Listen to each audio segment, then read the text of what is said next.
Ako ang tinapay ng buhay, ang sino mang pumunta sa akin ay hindi na magugutom, at ang sino mang naniniwala sa akin ay hindi na mauuhaw. Ako ang ilaw ng mundo, ang sumusunod sa akin ay hindi lalakad sa kadiliman, kundi magkakaroon ng ilaw ng buhay. Katotohanan, sinasabi ko sa inyo, ako ang pintuan ng mga tupa, ako ang mabuting pastol. Ang mabuting pastol ay inilalaan ang kanyang buhay para sa kanyang mga tupa. Ako ang pagkabuhay at ang buhay, ang naniniwala sa akin, kahit mamatay pa, ay mabubuhay. Ako ang daan, ang katotohanan, at ang buhay. Walang sino man ang makapupunta sa Ama kundi sa pamamagitan ko. Ako ang tunay na puno ng ubas, at ang Ama ko ang magsasaka. Ako ang buhay na buhay. Ako ay namatay, ngunit ngayon, narito ako, buhay. Ako ay buhay magpakailanman, at hawak ko ang mga susi ng kamatayan at ng Hades. Ang lahat ng nabubuhay ay nagmumula kay Hesukristo. Lahat ay tungkol sa Kanya. Ang buong Biblia ay tungkol sa Kanya. Ikaw at ako ay nilikha upang makilala siya, at ang pagkilala sa Panginoong Hesukristo ay ang pag-ibig sa Kanya. Hindi mo maaaring tunay na makilala ang Panginoong Hesukristo nang hindi siya minamahal. Siya ay natatangi.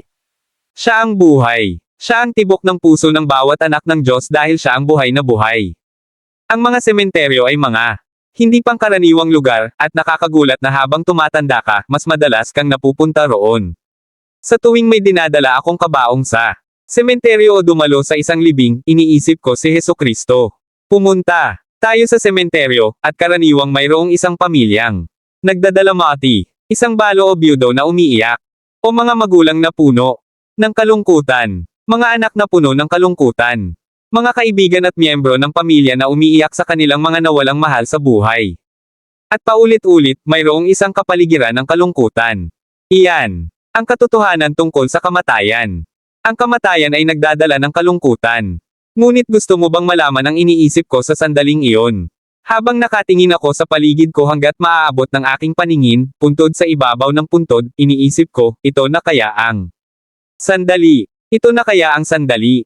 Ito na kaya ang sandali ng kanyang pagdating. Ito ang ninanais ng bawat tunay na ipinanganak na muli. Kapag nakita mong bumangon ang mga patay kay Kristo, una, alamin na malapit ka ng maaga upang makasama si Jesus. Kapag pumasok tayo sa kawalang hanggan, makikilala natin siya, at iyon ang ating ninanais. Iyon ang ating hinahangad at inuho, na makilala siya na naparito sa mundong ito dahil sa aking mga kasalanan, na makilala siya na ipinanganak sa Bethlehem, na makilala siya na inilagay sa isang sabsaban, na makilala siya na gumawa ng mga himala sa lupa, na makilala siya na nagpal-ayes ng mga demonyo, na makilala siya na bumuhay sa mga patay, na makilala siya na nagpagaling sa mga may sakit, na makilala siya na nagbukas ng mga bulag na mata, na makilala siya na nasugatan dahil sa ating mga pagsalangsang, na makilala siya na nabugbog dahil sa ating mga kasamaan, na makilala siya, ang kanyang kumuha ng aking kasalanan sa kanya at namatay sa krus para sa akin, na makilala siya na namatay ng mga kamatayan ng lahat ng kamatayan, na makilala siya na hinayaan ang kamatayan na isara ang mga pintuan sa likuran niya, na makilala siya na nagsabi sa krus na tapos na, siya ay namatay, ngunit ngayon, narito siya, buhay magpakailanman, at hawak niya ang mga susi ng kamatayan at ng Hades, at dahil siya ay buhay, ako ay nabubuhay. At sinasabi sa akin ng Biblia na ang aking buhay ay kay Jesus. Kung nawalan ka ng mahal sa buhay na ipinanganak na muli, alam mong natutulog sila kay Jesus, doon naroon ang ating buhay. Ang ating buhay ay kay Kristo. Sinabi ng pilosopong Pranses at mathematiko na si Blaise Pascal, ginawa ng Diyos ang tao sa kanyang sariling larawan, at pagkatapos ay ginaya ng sangkatauhan ang papuri. Ang katotohanan ay madalas nating ginagawa ang Diyos sa ating sariling larawan, at ginagawa natin siyang isang malupit na kosmikong legalistikong diktador na nakaupo sa langit na naghahanap ng bawat pagkakataon upang sirain tayo. Kaibigan ko, hindi kailangang maghanap ng Diyos ng pagkakataon upang sirain tayo. Kung gusto niya, maniwala ka sa akin, hindi ka na sana narito. Madalas nating nililikha ang Diyos sa ating sariling imahe. Inihahambing natin ang kanyang pag-ibig sa pag-ibig ng isang tao. Ang pag-ibig ng Diyos ay mas malaki kaysa sa pag-ibig ng tao. Huwag ihambing ang pag-ibig ng Diyos sa pag-ibig ng tao. Ang pag-ibig ng tao ay nauubos. Ang pag-ibig ng tao ay maaaring magbago. Nakita ko na ang 2 taong nagmamahalan at balak magpakasal sa loob ng 1 taon, at sa susunod na taon ay nagkamuhian na sila. Hindi iyon ang pag-ibig ng Diyos. Ang pag-ibig ng Diyos ay walang hanggan. Ito ay mula pa noong una hanggang sa walang hanggan, mula sa henerasyon hanggang sa henerasyon. Naiintindihan mo ba na ang pinakamakapangyarihang nilalang sa sansinukob na ito ay nakatingin sa iyo? Ang isa kung kanino nakasalalay ang lahat ng bagay ay interesado sa iyo. Ang Diyos na pinanggalingan ng lahat ng bagay, ang CEO ng sansinukob na ito, ang nagpapanatili sa lahat ng bagay ay interesado sa iyo. Ang Panginoong makapangyarihan sa lahat ay nakatingin tumingin sa iyo, at kilala ka niya, at mahal ka niya, hindi lang iyon, kundi ang anak ng Diyos ay napakamahal sa iyo kaya't ibinigay niya ang kanyang sarili para sa iyo, at ang banal na espiritu ay napakamahal sa iyo kaya't pumapasok siya sa iyo upang hindi ka na kailanman mag-iisa. Paano ka pakiramdam sa pagkaalam na ikaw ay minamahal? Si J.W. North ay dating kumakanta ng isang magandang kanta. Nakikinig ako sa kantang ito noong kabataan ko. Doon, ngunit habang ang Diyos at ako ay magiging, ako ay kanya at siya ay akin. Magalit ka, demonyo, kung gusto mo. Manginsulto ka, mga mang-uuyem, kung gusto mo. Dumating ang hangin, dumating ang panahon. Dumating ang mabuti, dumating ang masama. Araw o gabi, panahon o kawalang hanggan, alam kong akin siya at siya ay akin. Luwalhati sa Diyos. Iyon lang ang lahat ng ito. Minamahal, minamahal, minamahal. Aawitin mo ito sa iyong huling hininga o kapag inakyat ka sa kalangitan. Minamahal, minamahal, minamahal, purihin ka Diyos. Ikaw ay minamahal niya. Juan Kapitulo 3 versikulo 16, sapagkat iniibig ng Diyos ang sanlibutan. Kaya't ibinigay niya ang kanyang bagtong na anak, upang ang sinumang sumampalataya sa kanya ay hindi mapahamak, kundi magkaroon isa ng buhay na walang hanggan. Dalawang paano ka pakiramdam? Sa pagkaalam na ikaw ay minamahal, minamahal. Minamahal ng isang Diyos na nakakakilala sa iyo.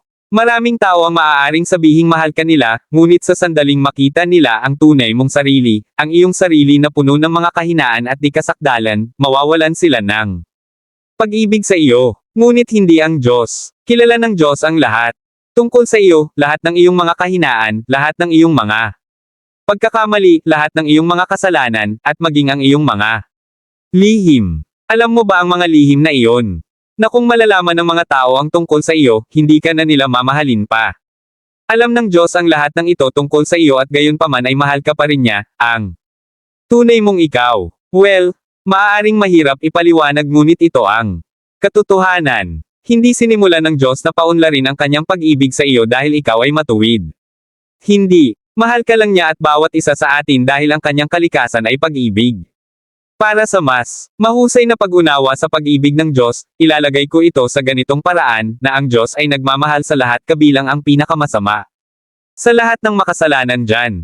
Maaari mong itanong kung bakit. Ito ay, dahil ang kanyang pag-ibig ay walang kondisyon. Hindi ka minahal ni Jesus dahil ikaw ay naligtas. Mahal ka niya bago ka pa maligtas o mahal kanya at gusto kanyang maligtas. Sinusubukan ko bang bigyang katwiran ang kasalanan? Hindi, hindi naman. Mahal ni Jesus ang mga makasalanan, ngunit kinapopootan niya ang kasalanan. Pagdating ni Jesus, personal siyang darating.